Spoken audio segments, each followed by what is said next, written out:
بسم اللہ الرحمن الرحیم ایاک نعبد و ایاک نستعین۔ میرے پاکستانیوں، جب 70 کی دہائی میں جب میں کرکٹ کھیلتا تھا اور ہم یہاں پاکستانی سوچتے تھے کہ کون سا ملک ہے جو کہ مڈل ایسٹ کے اندر جدھر انسان جائے چھٹیوں کے لیے یا جس کی مثال دی جاتی تھی، تو آج آپ کو حیرت ہوگی سن کے کہ لوگ لبنان کی مثال دیتے تھے۔ آج دبئی کے لوگ بات کرتے ہیں کہ جی چھٹیوں کے لیے دبئی جانا ہے، تو 70 اور کافی دیر تک بلکہ 80 کی دہائی کی شروع میں سب بات کرتے تھے بیروت جانے کا۔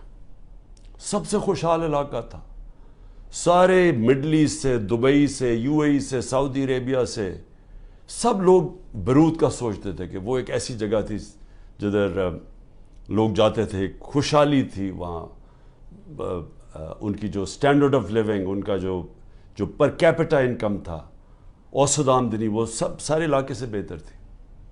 پھر کیا ہوا؟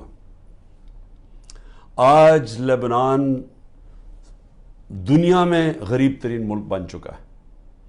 آج 70% لبنان کی جو آبادی ہے وہ غربت کی لکیر سے نیچے چلی گئی ہے۔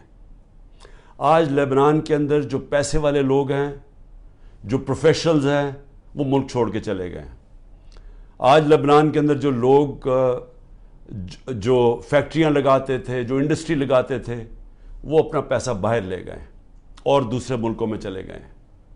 آج وہ آپ کو دبئی میں ملیں گے، آج ابوظہبی میں لبنان سے لوگ ملیں گے، آج وہ یورپ میں چلے گئے ہیں۔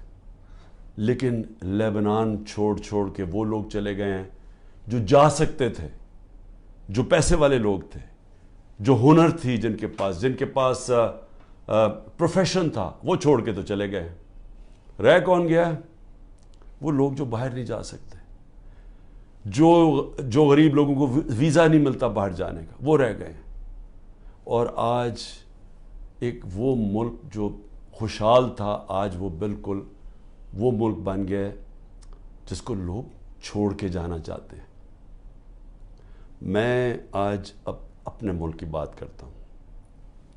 میں اس لیے یہ کہہ رہا ہوں کہ یہ جو گریس کی سمندر کے اندر جو کشتی ڈوبی ہے، جس میں آپ کہتے ہیں تقریباً 300 پاکستانی تھے، ابھی تک ہمیں پورا پتہ نہیں، کیونکہ وہ انلیگل تھے، وہ ناجائز طریقے سے جا رہے تھے، تو اس کے ابھی تک پوری رپورٹس نہیں آ رہی۔ لیکن جو میں نے ابھی تک پڑھا وہ یہ کہ جو لوگ اس کشتی پہ تھے ان سے مغربی اخباروں نے انٹرویو لیے، ان کے جو لوگ بچے تھے یا جنہوں نے وہاں سے جو یہ آزاد کشمیر سے کئی لوگ گئے ہوئے تھے، تو جب ان کے انٹرویو میں پوچھا گیا، انہوں نے کہا امید ہی ہم کچھ نہیں تھی، ہمیں امید ہی نہیں تھی کہ ہم اپنی زندگی بہتر کر سکتے ہیں۔ اس لیے وہ ساروں نے کیا کیا؟ پیسہ جمع کیا، قرضے لیے، پیسہ جمع کیا، قرضے لیے، پھر ناجائز طریقے سے ان کو یہ کوشش تھی کہ کہیں کسی طرح ہم یورپ میں چلے جائیں، ملک چھوڑ کے کسی طرح نکل جائے، یہاں امید ختم ہو گئی تھی۔ آج صرف جو یہ ہمارے غریب لوگ جن کے پاس اب بے روزگاری بڑھتی جا رہی ہے، آج صرف وہی نہیں صرف چھوڑ کے جا رہے ہیں، ہمارے 10 لاکھ پروفیشنل ملک چھوڑ کے چلے گئے اور جا رہے ہیں۔ میں نے اپنے ہسپتال کی مثال اس لیے دی کیونکہ جو کینسر ہسپتال میں اسپیشلسٹ ہوتے ہیں، دنیا میں ڈیمانڈ ہوتی ہے، دنیا میں کہیں جائیں تو جتنے ہم ان کو تنخواہ دیتے ہیں 4-5 گنا زیادہ تنخواہ مل سکتی ہے وہاں۔ تو 10% ہمارے کنسلٹنٹ شوکت خان ہم سے چھوڑ کے چلے گئے ہیں یا جانے والے ہیں، کیونکہ امید چلی گئی ہے ان کو۔ اسی طرح ہر جگہ سے یہ رپورٹ آ رہی ہے، فیکٹریز پہ جو بڑے بزنسز تھیں جدھر انہوں نے پروفیشنلز ہائر کیے ہوئے تھے، ہر جگہ سے یہی آواز آ رہی ہے کہ جی لوگ سمجھتے ہیں کہ پاکستان میں امید ختم ہو گئی ہے، آگے کو ان کو نظر نہیں آ رہا۔ لوگ مشکل وقت برداشت کر لیتے ہیں، ہم روزہ رکھ لیتے ہیں، پتہ کہ شام کو ہم نے روزہ کھولا ہے، بھوکے رہتے ہیں سارا دن۔ اسی طرح لوگوں کو اگر یہ امید ہو کہ آگے جا کے حالات بہتر ہو جائیں گے، وہ کہا ٹھیک ہے یہ مشکل وقت برداشت کر لیتے ہیں. لیکن جو حالات اب جا رہے ہیں, لوگوں کی امید جا رہی ہے ملک سے. اور میں یہ جو آج بات کر رہا ہوں, میں اس لیے کر رہا ہوں, وہ جو لوگ آج اقتدار میں بیٹھے ہوئے ہیں, میں ان کے لیے یہ سامنے رکھ رہا ہوں. دو قسم کے لوگ ہیں نا, ایک تو وہ ہیں جو کہ NRO والے ہیں, جنہوں نے اپنے پیسہ بچانا تھا, جو صرف آئے ملک سے اس لیے تھے کہ ان کے اربوں روپے کے اوپر کرپشن کیسز تھے, تو انہوں تو NRO لینا تھا. میرے سے بڑی کوشش کی, میرے پیچھے پڑے رہے, پروپیگنڈا کیمپین کرتے رہے, اپنے میڈیا ہاؤسز کے ذریعے میرے خلاف پوری کیمپین چلائی کہ ملک تباہ ہو گیا, مہنگائی بہت بڑھ گئی ہے. تو انہوں نے تو, ان کا مقصد کوئی ملک کی تو بہتری تھی نہیں, کہ ان کا تو پیسہ باہر پڑا, چوری کر کے ملک کا پیسہ باہر لے گئے ہیں. تو یہاں اگر جب روپیہ گرتا ہے تو ان کو تو کوئی فرق نہیں پڑتا. ملک اگر نیچے جائے گا ان کو کیا فرق پڑے گا. آج اگر یہاں لوگوں کی امید ختم ہوتی جا رہی ہے تو یہ ان کو تو کوئی فرق, ان کا پیسہ ہی پہلے باہر پڑا ہوا ہے. تو اس لیے ایک تو یہ ٹائپ ہے, لیکن دوسرے بھی ہیں, وہ ایسے لوگ ہیں جو آج اقتدار میں بیٹھے, جن کا جینا مرنا اس ملک میں. میں تو ان سے آج بات کر رہا ہوں. میں لیبنان کی اس لیے مثال دے رہا ہوں کہ ہم بڑی تیزی سے اس طرف جا رہے ہیں. ہم اس وقت اتنی تیزی سے وہاں جا رہے ہیں کیونکہ ملک کے اندر جو دولت بڑھتی ہے, جس کو ویلتھ کریشن کہتے ہیں, دولت میں جو اضافہ ہوتا ہے, وہ تو سکڑ کے 6% سے جا کے نیچے چلا گیا ہے, 0.2%, کئی کہتے ہیں اسے بھی نیچے چلا گیا.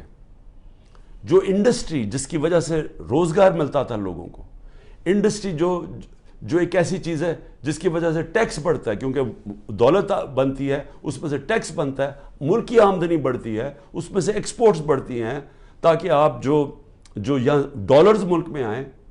وہ جو انڈسٹری تیزی سے بڑھ رہی تھی, وہ انڈسٹری تو نیچے چلی گئی ہے.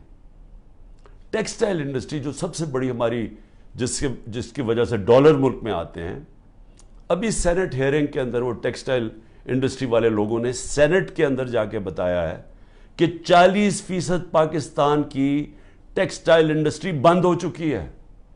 70 لاکھ لوگ جو ٹیکسٹائل انڈسٹری میں کام کرتے تھے وہ بے روزگار ہو گئے ہیں. اور 25% مزید اگر انہوں نے کہا کہ یہ آپ نے نہ کیا, جو قیمتیں آپ نے اتنی چڑھا دی ہیں, بجلی کی قیمت دگنی ہو گئی ہے, گیس کی قیمت کہاں سے کم پہنچ, اگر یہ آپ نے کم نہ کی تو 25% مزید اور بند ہو رہی ہے. اب یہ یاد رکھیں کہ یہ صرف سال پہلے فیصل آباد کے لوگوں سے پوچھیں, مجھے ٹیکسٹائل والے لوگ کہتے تھے کہ ہمیں ٹیکسٹائل کا ورکر نہیں مل رہا. ٹیکسٹائل انڈسٹری بوم کر رہی تھی, ٹیکسٹائل انڈسٹری کی ایکسپورٹس ریکارڈ تھی, اس کی جو وہ ٹیکس دے رہی تھی ہمیں. تو وہ 1 سال کے اندر یہ ملک کدھر سے کدھر گیا ہے کہ میں نے صرف یہ تو ٹیکسٹائل انڈسٹری جب گئی, ایکسپورٹس کم ہوئی, باقی بھی ایکسپورٹس جب کم ہوئی, جو ہمیں ڈالر میں بھیج رہے تھے ریمیٹنسز, جو ورکرز تھے, وہ 13% کم ہو گئی. ہم نے صرف 1 سال کے اندر جو ڈالر ہر سال بڑھ رہا تھا, ہمارے آخری 2-3 سال ڈالر بڑھتے جا رہے تھے, ریمیٹنسز بڑھتی جا رہی تھی, ایکسپورٹس بڑھتی جا رہی تھی, ہر سال بڑھتی جا رہی تھی, ریکارڈ تھی ہماری آخری 1 سال میں. وہ صرف جو ریمیٹنسز میں کمی ہوئی ہے اور جو ایکسپورٹس میں کمی ہوئی ہے, وہ 7.1 ارب ڈالر ہوا ہے. ہم IMF سے 7 ارب ڈالر کا قرضہ مانگ رہے ہیں. اتنا 1 سال کے اندر کمی آ گئی ہے ڈالرز کے اندر آنے میں, اور یہ مزید اور نیچے جا رہا ہے, کیونکہ جتنا جو مارکیٹ میں ڈالر بک رہا ہے اور جو اس کی آفیشل ریٹ ہے, اس میں جتنا فرق بڑھتا جا رہا ہے, اتنا اور پیسہ بینکنگ چینل سے نہیں آ رہا, یعنی کہ ملک کو اتنا اور کمی ہوتی جا رہی ہے ڈالرز کی. اور جس طرح ہماری انڈسٹری بند ہوتی جا رہی ہے, ڈی انڈسٹریلائز ہو رہا ہے, آگے بے روزگاری بھی بڑھتی جا رہی ہے, اور ہمارا ٹیکس بھی کم ہوتا جا رہا ہے, اور آگے جا کے جو ہمارا ایکسپورٹس جو ڈالرز آنے ہیں وہ مزید اور کم ہوتے جا رہے ہیں. تو ملک میں امید کیوں جا رہی ہے لوگوں کی؟ کیونکہ ان کے پاس اب کوئی راستہ ہی نہیں ہے اس کو چینج کرنے کا. جو کوئی بھی روڈ میپ ہوتا ہے کہ ہاں یہ کرائسس آ گیا, ایسے نکلنا کیسے ہے, سامنے تو ان کے پاس کوئی روڈ میپ ہی نہیں ہے. اوپر سے آئی ایم ایف کے ساتھ سمجھوتا نہیں ہوا. اب یہ بھی سمجھ لیں کہ آئی ایم ایف کے ساتھ سمجھوتے کا کیا مطلب ہے کہ آئی ایم ایف کہ اب ہمارے پاس ہم نے آگے ادائی کرنی ہے ہماری جو قرضوں کے اوپر قسطیں ہیں ڈالرز کی, اب وہ ہمارے پاس ہے ہی نہیں, اور اگر ہم نے ڈالرز نہ دیے تو ڈیفالٹ کر جائے گا. ڈیفالٹ کر گیا تو بھی پاکستان کی تاریخ میں 38% مہنگائی ہے, تاریخ میں سب سے زیادہ. انہوں نے جب پروپیگنڈا میرے خلاف کیا تھا سب نے مل کے, یہ این آر او نے جو میڈیا, تو 12.4% تھی مہنگائی, آج 38% ہے. تو مہنگائی بھی بڑھ گئی ہے, بے روزگاری بھی بڑھ رہی ہے, ساتھ ساتھ امید بھی ختم ہو گئی ہے. یہاں سے لوگ باہر جا رہے ہیں, پروفیشنلز باہر جا رہے ہیں. جو ایک ملک کی ریڑھ کی ہڈی ہوتی ہے, جو ملک میں پروفیشنلز ہوتے ہیں, جب وہ چھوڑ کے چلے جائیں تو ملک آگے کیسے بڑھے گا؟ کس نے آ کے انڈسٹری لگانی ہے؟ اور جب روپیہ گرتا جا رہا ہے تو لوگ ڈالرز پکڑ کے بیٹھ گئے ہیں, سرمایہ کاری کس نے کرنی ہے؟ تو آگے تو کوئی امید ہی نہیں ہے. تو میں آج یہ سب سے پوچھ رہا ہوں, یہ جو ہمارے طاقت میں لوگ بیٹھے ہوئے ہیں, کیا ان کو نہیں نظر آ رہا ہے یہ کیا ہو رہا ہے؟ اور کیا ان کا تو مجھے سمجھ آتی ہے, یہ این آر او والے یہ جو سارے مل کے بیٹھے ہوئے ہیں اپنی چوری بچانے جو آئے تھے, کیونکہ ان کا تو مقصد ہی صرف پیسہ بچانا ہے اپنا. لیکن جنہوں نے ملک کو بچانا ہے اور جن کے اوپر جن کا جینا مرنا اس ملک میں ہے, کیا ان کو نہیں نظر آ رہا یہ کیا ہو رہا ہے؟ اور یہ جو حربے استعمال کیے جا رہے ہیں, میں اب آگے یہ بھی سوال پوچھوں, کبھی تو ایک ہی پلان نظر آ رہا ہے. پلان یہ ہے کہ عمران خان کو راستہ کیسے روکنا اقتدار میں آنے سے, یہ بس پلان ہے.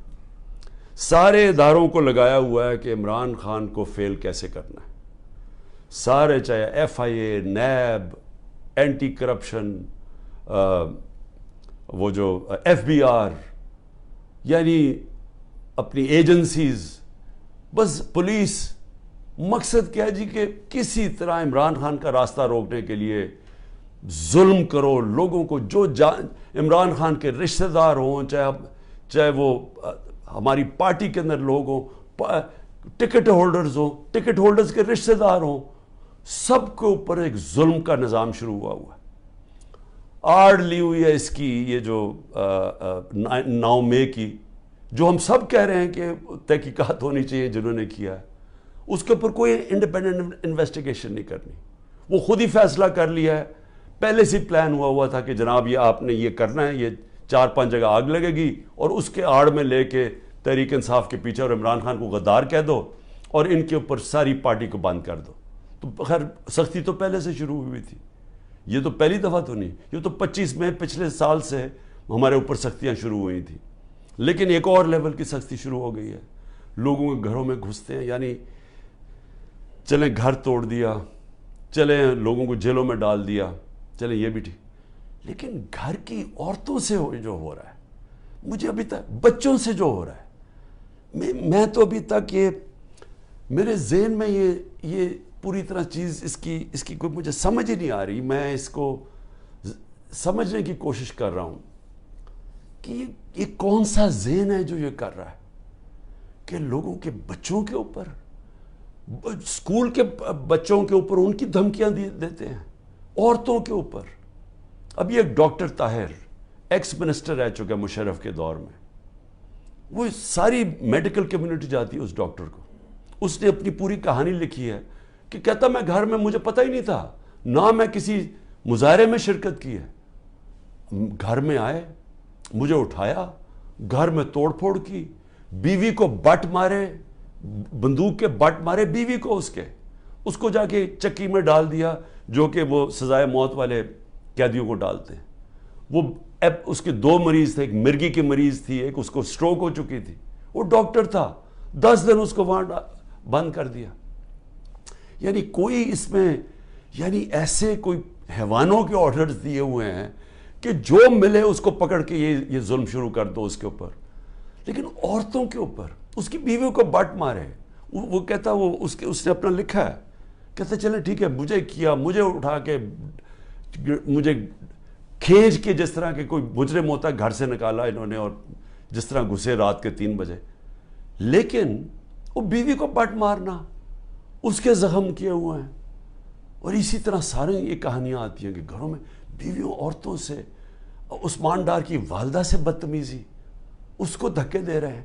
یعنی یہ ہمارا دین تو خیر, یعنی وہ نبی صلی اللہ علیہ وسلم نے وہ ہدایتیں کی ہوئی تھیں کہ مخالفوں کے خلاف جنگ کے دوران, وہ بھی جنگ مخالف کے دوران, مخالف کے ساتھ, نہ ان کی عورتوں کو کچھ ہاتھ لگانا ہے, نہ ان کے بوڑھوں کو, نہ ان کے بچوں کو. یہ ہدایت تھی جنگ کے دوران. تو یہاں تو اپنے لوگوں سے کیا جا رہا ہے. ہم پڑھتے تھے یہ اخباروں میں کہ جی مقبوضہ کشمیر میں اس طرح گھروں میں گھستی ہے ہندوستان کی فوج. فلسطینیوں سے سنتے تھے, لیکن وہاں بھی عورتیں بچوں سے اتنا نہیں ہم نے سنا جو اب ہو رہا ہے. تو میں اس سے کیا, یعنی اس سے حاصل کیا ہوگا؟ یہ جو ظلم کر رہے ہیں لوگوں کے گھروں میں, گھر توڑ رہے ہیں, بزنسز بند کر رہے ہیں, آگے بے روزگاری ہے, لوگوں کی بزنسز بند کر رہے ہیں, وہ لوگ بے روزگار. اچھا پھر نوکروں کو اٹھا کے لے جاتے ہیں. مجھے ابھی یہ نہیں سمجھ آئی, وہ بیچارے نوکر جو اپنی بیوی بچوں کا پیٹ پال رہے ہیں, ان کو اٹھا کے لے جاتے ہیں اور ان کو مارتے ہیں, ان کے اوپر ظلم کرتے ہیں. میری بہن کا نوکر 20-25 سال سے ہمارا ہوتا تھا یہاں زمان پاک میں, رحیم خنسامہ جو تھا, اس کو میری بہن کے گھر آ کے اس کو اٹھا کے لے گئے, اس کے ڈرائیور کو بھی, لیکن اس کو انہوں نے ایسا بند کمرے میں رکھا, پتہ نہیں ابھی تک وہ وینٹیلیٹر سے اترا یا نہیں. 3 ہفتے وہ وینٹیلیٹر پہ رہا ہے. 3 ہفتے وہ اپنی زندگی موت کی جنگ لڑتا رہا. تو غریبوں سے بھی ظلم. تو اس سے کیا, اچھا اب اس سے کیا حاصل کیا ہو رہا ہے؟ میرا یہ اگلا سوال ہے. 400 ہمارے ٹکٹ ہولڈرز پنجاب میں جن کو میں نے ٹکٹ دیا, تقریباً 400 ہیں, 40 صرف چھوڑ کے گئے ہیں. سب گھروں سے باہر ہیں, سب چھپے ہوئے ہیں, سب کی بزنسز کے اوپر اٹیک کر رہے ہیں, رشتہ داروں کے اوپر اٹیک کر رہے ہیں, بچوں پہ کر رہے ہیں کہ انہوں نے بچے باہر بھجوا دیے, لیکن وہ چھوڑ نہیں رہے. تو سوال میں یہ پوچھتا ہوں کہ یہ جو ظلم کر رہے ہیں اس سے کیا فائدہ ہو رہا ہے سوائے نفرتیں بڑھنے کے؟ مجھے بتائیں فائدہ کیا ہو رہا ہے؟ جو بھی یہ پالیسی کر رہا ہے نا, اس پہ کوئی عقل نہیں ہے, اس کو کوئی پولیٹکس کی نہیں سمجھ, اس کو تاریخ کی نہیں سمجھ, وہ زیادہ پڑھا لکھا آدمی نہیں ہے, یہ کوئی احمق یہ چیزیں کروا رہا ہے. سوائے نفرت کے بڑھنے کے اور یہ ظلم کرنے کے اس سے فائدہ کیا ہو رہا ہے؟ کیونکہ لوگ تو چھوڑ نہیں رہے. جو چھوڑ کے گئے ہیں, آپ نے یہ نہیں, مجھے نقصان نہیں پہنچایا جو چھوڑ کے گئے ہیں, آپ نے ان کے کریئر ختم کر دیے, آپ ان کی پولیٹکس ختم کر دی ہے. جو چھوڑ کے گیا اس کی پولیٹکس ختم ہے. اور یہ سوال پوچھیں گے کیوں نہیں چھوڑ کے جا رہے؟ ان کو بھی پتہ ہے, ان کو پبلک کا پتہ ہے کہ جس وقت وہ چھوڑ کے گئے پبلک ان کو ووٹ نہیں ڈالے گی, ان کو بھی پتہ ہے. لیکن ان کے اوپر فائلیں بنائی ہوئی ہیں, کئیوں کو چھوڑ دیا جو چلے گئے ہیں. لیکن آگے میں صرف اب آگے پوچھتا ہوں کہ مجھے کیا نقصان پہنچا رہے ہیں؟ مجھے میری بہنوں کے اوپر اور بھی رشتہ داروں کے اوپر انہوں نے کیا, یہ اسی طرح کی سختی کی. سب بیٹھے ہم سہ رہے ہیں سب. میرے گھر ابھی تک سیکیورٹی کا جو چیف تھا وہ ابھی تک غائب ہوا ہے, اس کو اٹھا کے لے گئے. یہاں سے وہ آئے بچے بیچارے سوشل میڈیا کے پرسوں, ان کو پکڑ کے لے گئے. وکیل میرا آیا جو اس کا کوئی تعلق ہی پارٹی سے نہیں تھا, وہ اور اس کے ڈرائیور کو اغوا کر کے لے گئے, وہ رات تک اس کو رکھا. تو کیا میں اس سے ڈر جاؤں گا یا پیچھے ہٹ جاؤں گا؟ کیا مجھے اس سے یہ جو کیسز ہیں, قتل کا کیس میرے اوپر کر دیا, میری بہن کے اوپر کیس کیا ہوا ہے اینٹی کرپشن نے, 6 ارب کی زمین لیا میں لیا اس نے جب میں پرائم منسٹر تھا. یعنی ایسے ڈفر ہیں لوگ, میں واقعی یہ ڈفر ہی ہوں گے. وہ اینٹی کرپشن سے کیس کروایا, وہ اس نے چیک سے پیسے دیے تھے, اور پیسے کتنے تھے؟ 6 کروڑ کی زمین تھی, 75 لاکھ اوپر ٹیکس دیا ہوا ہے. وہ چیک سے سارا دیا ہے, وہ چیک کے نمبرز ہیں, چیک کی ڈیٹ ہے, اور وہ کب دیے ہیں وہ میری بہن نے وہ کب یہ پراپرٹی خریدی؟ جب حمزہ شریف پنجاب کا چیف منسٹر تھا، میں پرائم منسٹر ہی نہیں تھا تب. تو اب سوچ لیں کہ یہ کس سطح کے اوپر پہنچ گئے کہ 160 کیسز ہو گئے میرے پر. کیا میں پیچھے ہٹ گیا ہوں؟ کیا میں پیچھے ہٹ جاؤں گا؟ میں تیار بیٹھا ہوں. مجھے پورا پتا ہے کہ انہوں نے جیل کا پلان بنایا، میں تیار ہوں جیل کے لیے. لیکن اس سے کیا ہوگا؟ چل میں جیل چلا جاؤں گا، ڈسکوالیفائی کر دیں گے مجھے. اتنے کیسز ہیں، کبھی بھی کر سکتے ہیں. اس سے کیا ہوگا؟ یہ میری آج بات یاد رکھ لیں، کیونکہ آپ کو پولیٹکس کی سمجھ نہیں ہے. یہ پولیٹیکل انجینئرنگ بار بار فیل ہو چکی ہے. یہ جو آپ کرنے جا رہے ہیں، میری ذرا سن لیں بات. مجھے آپ ڈسکوالیفائی کریں گے، میں جیل میں ڈالو گے، تب بھی پی ٹی آئی جیتے گی. تحریک انصاف کا ووٹ بینک بڑھتا جا رہا ہے. یہ ظلم کی وجہ سے اور لوگ ہمارے ساتھ آ گئے ہیں. لوگ چھوڑ اس لیے نہیں رہے، لوگوں کو بھی پتہ ہے، نیچے سے پتہ ہے، پبلک ان کے ساتھ کھڑی ہے. ورکر کیوں نہیں چھوڑ کے جا رہا؟ ورکر جیلوں سے نکلتا ہے، اس کو سوچیں بری طرح رکھتے ہیں. وہ عدالت میں جاتا ہے، تحریک انصاف زندہ باد کے دعوے نکالتا ہے. وہ کیوں نہیں چھوڑا؟ کیونکہ قوم جب ایک نظریے کے ساتھ کھڑی ہو جائے، آپ ڈنڈے مار کے ان کو نظریہ نہیں ان سے نکال سکتے. یہ جو بھی پالیسی بنائی ہوئی ہے ظلم کرنے کی، یہ فیل ہو گئی ہے. یہ پالیسی کامیاب نہیں ہو سکتی.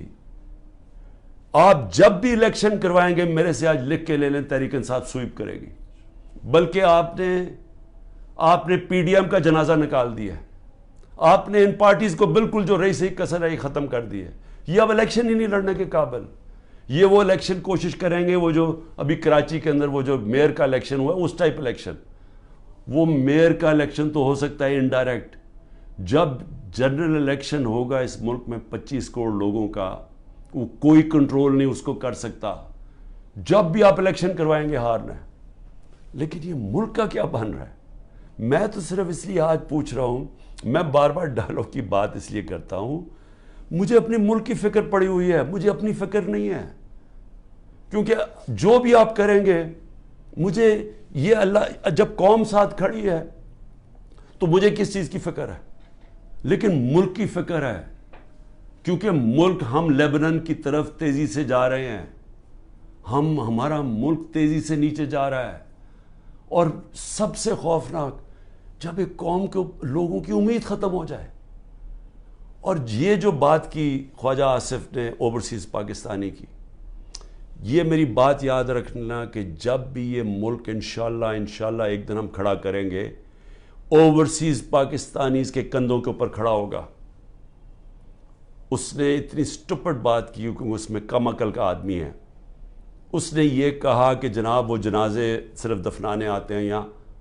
اس کو یہ نہیں پتا کہ جب خواجہ آصف اور نواز شریف اور زرداری جیسے لوگ اس ملک کے اوپر بیٹھے ہوں گے تو وہ اس ملک کے اندر کبھی اپنا پیسہ انویسٹ نہیں کریں گے، سرمایہ کاری نہیں کریں گے. وہ لوگ ہیں، وہ تب اس ملک کے اندر پیسہ لے کے آئیں گے جب رول آف لا آئے گا، جب اس ملک میں انصاف کا نظام ٹھیک ہوگا، جب عدالتوں کے اوپر ان کو اعتماد ہوگا، جب ان کو یہ پتا ہوگا کہ جب ان کا جو سرمایہ کاری کریں گے تو یہاں کا عدالتی نظام ان کو تحفظ دے گا، ان کی سرمایہ کاری کو. یا تو سپریم کورٹ کا فیصلہ نہیں مانتی گورنمنٹ، یا تو عدالتوں کے فیصلے نہیں مانتی، پولیس ہی نہیں مانتی ان کے فیصلے. کس نے پیسہ لے کے آنا ہے پاکستان؟ تو وہ پھر اپنے جنازے دفنائیں گے نا یہاں. اصل میں پیسہ پڑا ہوا ہے، ورکرز ہمارے ریمیٹنسز آتی ہیں ہماری مڈل ایسٹ سے، سعودی عربیہ سے، یو اے ای سے سب سے زیادہ. لیکن جو سرمایہ کاری سب سے زیادہ آئے گی وہ آئے گی امریکہ اور یورپ سے اور برطانیہ سے، کیونکہ ان کے پاس اصل پیسہ پڑا ہوا ہے. صرف 16,000 پاکستانی امریکن ڈاکٹرز کے جو ورتھ ہے وہ $200 ارب ہے. تو جب ہم ماحول ٹھیک کریں گے تو وہ پیسہ آئے گا. یہاں تو جنگل کا قانون ہے. یہاں جو حالات دیکھ رہے ہیں، یہاں تو لوگ چھوڑ کے جا رہے ہیں ملک. تو پیسہ کس نے لے کے آنا ملک میں؟ تو ہم تو وہ چیزیں کر رہے ہیں جس سے ملک کو ہم تباہی کی طرف دھکیل رہے ہیں. ہم تو وہ دشمنوں کا کام کر رہے ہیں سکل پاکستان میں. اس لیے میں آخر میں کہتا ہوں، ابھی بھی وقت ہے، بات چیت کریں. اگر تو آپ کے پاس کوئی گیم پلان ہے کہ عمران خان کو اگر ہم نکال کے تو ہمارا ملک ٹھیک ہو جائے گا، وہ مجھے بتائے، میں پیچھے ہٹ جاتا ہوں. لیکن اگر گیم پلان صرف یہ ہے کہ عمران خان راستے سے ہٹ جائے کیونکہ یہاں لوگوں کو اپنی ذاتی فائدے نظر آ رہے ہیں، لوگ اپنے این آر او مل جائے گا لوگوں کو، یا لوگوں کو اپنی پوزیشنز کی فکر پڑی ہوئی ہے، اگر صرف اس لیے عمران خان کو ہٹانا ہے تو عمران خان تو راستے سے نہیں ہٹے گا. عمران خان بیٹھا ہے یہاں، جو کرنا کرو. لیکن ملک، ہمارا ملک کبھی بھی معاف نہیں کرے گا. یہ تاریخ نوٹ کر رہی ہے جو لوگ کر رہے ہیں اس ملک کے ساتھ، جو انہوں نے حکومت گرا کے سازش کے تحت جو کیا ہے ملک کے ساتھ، یہ سارا تاریخ کا حصہ بن گیا ہے اور یہ قوم بھولے گی نہیں ان کو. پاکستان پائندہ باد.